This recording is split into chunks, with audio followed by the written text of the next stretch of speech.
जी। और ये श्योरिटी लाता है साथ साथ कि ये बताता है कि भाई मैं लंबा खेल भी सकता हूँ, मैं आपकी टीम को पार लगा भी सकता हूँ। ये आज की बात नहीं, काफी अरसे से कर रहा है। Why did he become a superstar? Because वो थोड़ा धीमा आदमी है, ढीला आदमी है, चुप करके बैठा रहता है।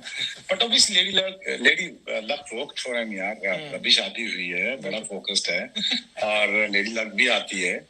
तो मुझे मुझे मुझे ये लगा कि मिडिल ऑर्डर में जो आपके पास स्टेबिलिटी था और उसके बाद Rishabh Pant unveiled himself, he least himself on England. और उसके बाद तो इंग्लैंड बेबसी की एक तस्वीर बन के नजर आया। They tried everything from the word go.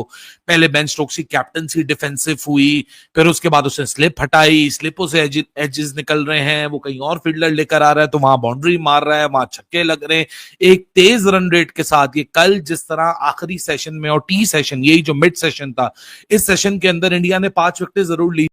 इस 5वीं सेंचुरी इंडिया ने स्कोर कर दिया टेस्ट मैच के अंदर। ऋषभ पंत लगातार 2 इनिंग्स में 2 सेंचुरी मार के बैठ गया। आप जरा ये स्टैट सुनिएगा।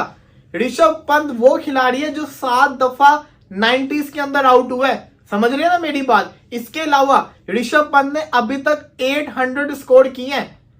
800 उसने स्कोर किए, जिसमें से जो 5 हैं वो अगेंस्ट इंग्लैंड है और 4 इन इंग्लैंड है।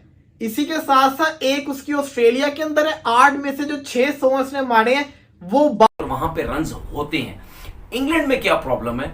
इंग्लैंड में ये प्रॉब्लम है कि आप जब नया बॉल खेलते हैं वो एयर में भी स्विंग होता है और सीम भी होता है। लेकिन आप अगर ये सोचते हैं कि बॉल पुराना हो जाएगा फिर हम रन्स बनाएंगे, लेकिन इन पिचेस के ऊपर पुराना बॉल भी, सेमी न्यू बॉल भी आपके लिए बहुत ज्यादा मुश्किल हो जाता है। क्योंकि अगर वो एयर में स्विंग नहीं होता लेकिन सीम होता रहता है, पिच पे लगने के बाद कभी अंदर आ जाएगा, कभी बाहर चला जाएगा। ये आते साथ शुभमन गिल आउट हो गया हुआ था।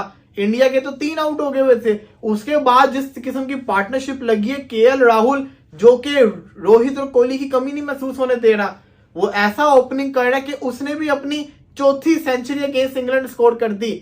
9 सेंचुरीज वो मार चुका। और सबसे बड़ी चीज बताऊं क्या है, 9 में से सिर्फ 1 है उसकी इंडिया के अंदर, बाकी 8 जो है ना वो अवे कंट्रीज के अंदर है।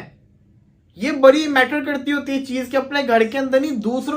सीनियर का रोल होता क्या है, स्पेशली जब विराट और रोहित जैसे इन्फ्लुएंशियल सीनियर्स इस टीम में नहीं हो, इंग्लैंड जैसा मुश्किल दौरा हो, आप कभी ओपन, कभी तीसरा, कभी 5वां, कभी छठा, कभी अंदर, कभी बाहर, आपकी जगह सर्टन ना हो।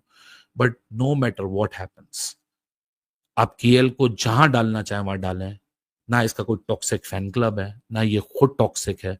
इससे बड़ा टीम मैन मैंने, अगर मैं इर्द गिर्द भी सर घुमा के देखूं ना, irrespective of him being an Indian, क्योंकि इंडिया से जितना ट्रोल केएल राहुल को किया जाता शायद कोई और मुल्क से तो इतना ट्रोल भी नहीं किया जाता। सो या तो वो ये वाला बंदा भी नहीं है जिसके नाम पे व्यू उठा लिए जाए, लेकिन केएल। हेलो दोस्तों, जैसे कि आप जानते हैं दोस्तों, भारत और इंग्लैंड के बीच जो पहला टेस्ट मैच चल रहा है दोस्तों, उसमें मैच बहुत रोमांचक मोड़ पर पहुंच गया। दोस्तों भारत की तरफ पे एक समय 90 ओवर 3 गिर गए थे और भारत उस समय बिखर सकता था। लेकिन दोस्तों भारत की तरफ से ऋषभ पंत और केएल राहुल ने शानदार शतक जड़ दिए, जिसके बाद दोस्तों पाकिस्तान की मीडिया उनका कायल हो गया है। पाकिस्तान की मीडिया कहना है कि भैया पंत तो जितने भी शतक मारता बाहर के विदेशी पिचों पर ही मारता है और दोनों पारियों में उन्होंने शतक जड़ दिए। जबकि केएल राहुल ने पहली पारी में 47 और दूसरी पारी में भी दोस्तों 137 रन से करके चला गया। जिसके बाद दोस्तों पाकिस्तान का मीडिया इतना हैरान हो गया कि कह रहा भैया पता नहीं क्या क्या खेलते हैं ये, विदेशों में जा के मार के आते हैं सबको। और एक दोस्तों पाकिस्तान की टीम है, पाकिस्तान की टीम कहीं जीत ही नहीं पाती, अपने घर में इनको घुस के मार के जाती है कोई भी टीम है। यही इंग्लैंड ने भी नहीं घर में घुस के मार के गई थी।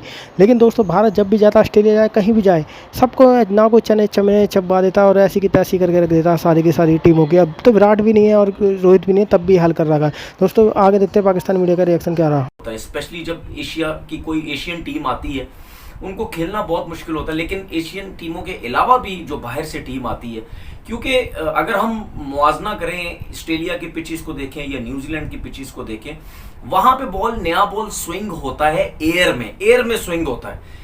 पिच होने के बाद उसको कहते हैं सीम, वो नहीं होता।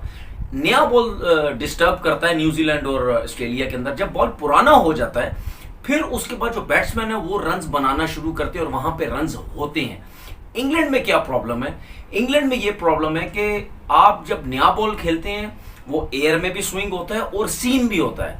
लेकिन आप अगर ये सोचते हैं कि बॉल पुराना हो जाएगा फिर हम रन्स बनाएंगे, लेकिन इन पिचेस के ऊपर पुराना बॉल भी, सेमी न्यू बॉल भी आपके लिए बहुत ज्यादा मुश्किल हो जाता है, क्योंकि अगर वो एयर में स्विंग नहीं होता लेकिन सीम होता रहता है, पिच पे लगने के बाद कभी अंदर आ जाएगा कभी बाहर चला जाएगा, ये बहुत ज्यादा प्रॉब्लम होती है इंग्लैंड में जो बाहर से टीम आती है। इसीलिए जो भी टीम आती है उसको बहुत ज्यादा उन बैट्समैनों को प्रॉब्लम होती है। आपने बहुत जगहों पे देखा कि शॉट्स मारने जा रहे हैं, गेंद अवे स्विंग होता है लेकिन लगने के बाद बाहर निकल जाता है, इसीलिए स्लिप भी इतनी ज्यादा लगती हैं, कॉर्ड बैंड भी इसीलिए इतने ज्यादा बैट्समैन होती है, सिर्फ पिचेस की वजह से, सिर्फ वेदर की वजह से, थोड़ी सी पिचेस जो थोड़ी सी सॉफ्ट होती हैं उसकी वजह से ये बॉल पूरा दिन प्रॉब्लम करता रहता है बैट्समैनों को। इसीलिए कंसंट्रेशन करना बैट्समैन के लिए बहुत जरूरी होता है। और ठाकुर ने जिस तरीके से आके बैटिंग की है वो बैटिंग कर भी सकते हैं, इसीलिए उन्होंने जो शॉट्स खेले वो बल्ले में आए, छक्के लगे, चौके लगे।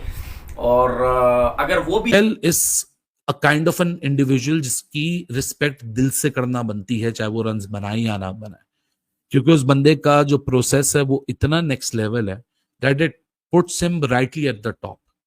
यहाँ कोई जबरदस्ती की तारीफ नहीं है केएल की। केएल जितना अच्छा खेलता है उतना ही फ्रस्ट्रेटिंग तरीके से वो कभी आउट होके चला जाता है, सो फिर इतना गुस्सा चढ़ता है कि ऐसा आपका दिल करता है कि अपना सर जो है ना वो दीवार पे दे मारो।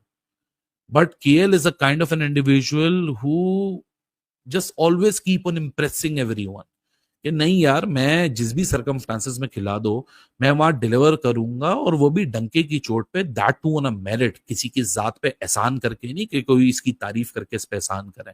परफॉर्मेंस आपके सामने है, परफॉर्मेंस है तो ठीक है, क्योंकि हम जो देसी लोग हैं हमारे लिए तो परफॉर्मेंस नंबर्स बहुत मैटर करते हैं, और ऐसा भी नहीं है कि नंबर्स इसके पास ना हो। आप जहां इसको डाल दें he will always be there, he will show his responsibility. इस इनिंग्स में भी अगर आप देखिए क्लटर फ्री क्रिकेट, ये क्या इंडिकेट करता है आपको कि बंदे का जो क्लैरिटी है उसके दिमाग में वो इतनी पिक्चर परफेक्ट है कि रन्स आए ना आए, हम जो एक बंदे के प्रोसेस को वे करते हैं या गेज करते हैं वो in the terms of runs करते हैं, लेकिन रन्स आए या ना आए माइंडसेट आपको दिख जाता है आपके प्रोसेस से।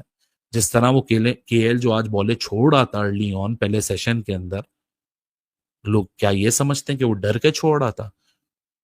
उन कंडीशंस में रन करने से ज्यादा बॉल छोड़ने की अहमियत है।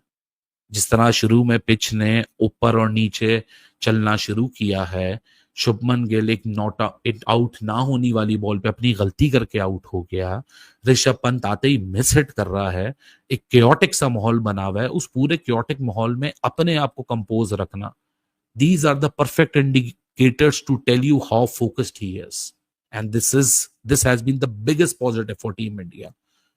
वो जो discipline outside the off stump आपको दिखाया है ना, वही शायद दिख रहे।